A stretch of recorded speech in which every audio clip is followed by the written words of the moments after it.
naamini kuna vitu ukijiwekea mwenyewe kama mchezaji unaweza ukawa na consistency nzuri. Kwangu mimi tuseme kusali sana, nidhamu, mazoezi vinanisaidia kwa sababu naamini nikiwa kwenye misingi hiyo siwezi yani nakuwa kwenye mwendelezo mzuri kwa sababu nikiwa nasali naamini mimi namuomba Mungu kila siku niendelee kufanya vizuri.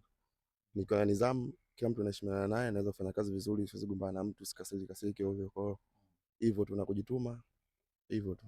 Nidhamu ni uwanja. Naamini nazungumzia vitu vyote hivyo vizungumzia uchezaji ndani ya uwanja, nje ya uwanja, mtu mmoja mmoja, vyote vinanisaidia.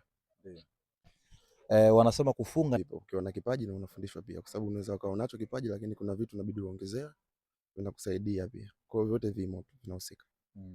Wewe unakokuwa unapewa mpira hasa katika maeneo ya mbele unazingatia nini? Yani cha kwanza wewe mwenyewe ambacho utaratibu wako, kwa sababu na imani mechi mtu anaicheza kwanza kwenye akili, baadaye akija ana apply labda maelekezo ya mwalimu na nini, lakini kuna utaratibu wa mtu anaojiwekea, labda nikifika eneo hili fulani nitafanya kitu fulani.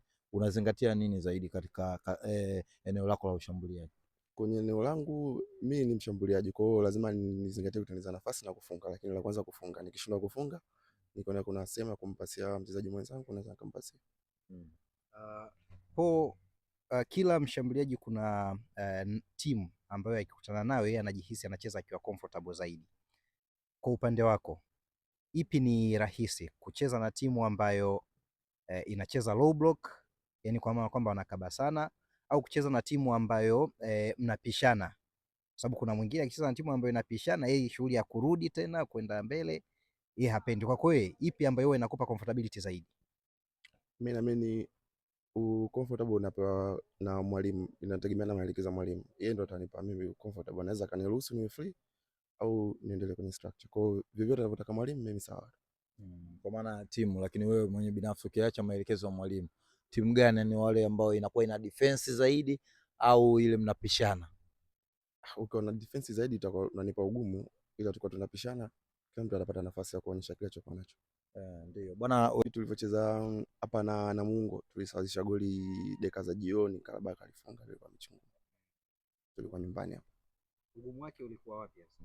Walikuja walijipanga, walijiandaa vizuri, kwao walijitahidi kushindana na sisi katika uwanja wetu wa nyumbani. Ukiangalia pitch kubwa, kwao sisi tukahisi labda pitch yao walivyotoka ilikuwa ndogo, wakija hapa watashindwa, lakini walijitahidi, wajikaza. Sisi tukajitahidi hadi mwisho, tukaja kusawazisha dakika za mwisho.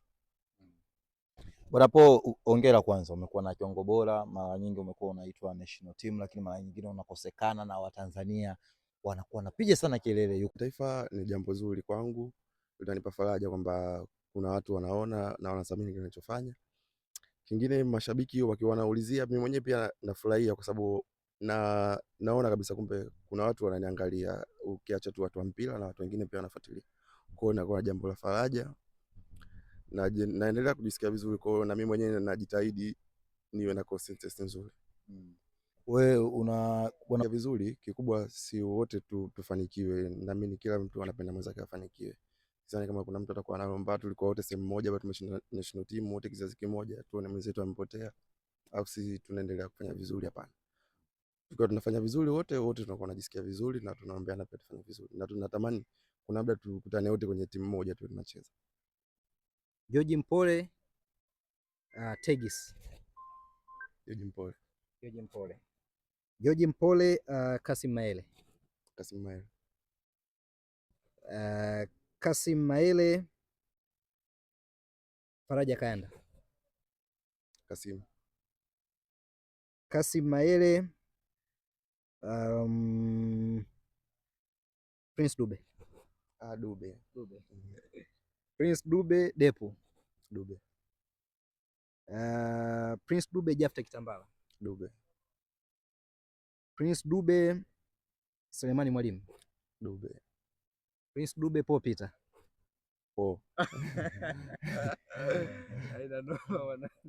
Bwana, shukrani sana. Shukrani.